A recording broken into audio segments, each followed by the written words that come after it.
तुम्हारा आखिरी मैसेज मेरे अनबॉक्स में रखा है।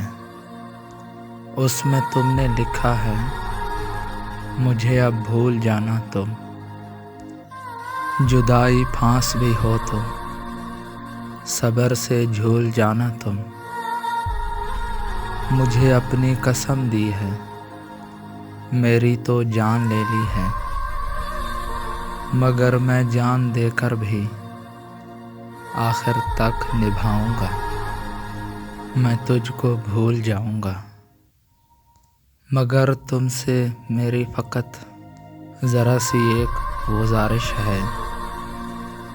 मेरी आँखों में मत रहना, मेरे दिल से उतर जाना। भूल जाने में तुझे मैं याद कर लूँ तो मुझे तू याद ना आना, कभी भी याद ना आना।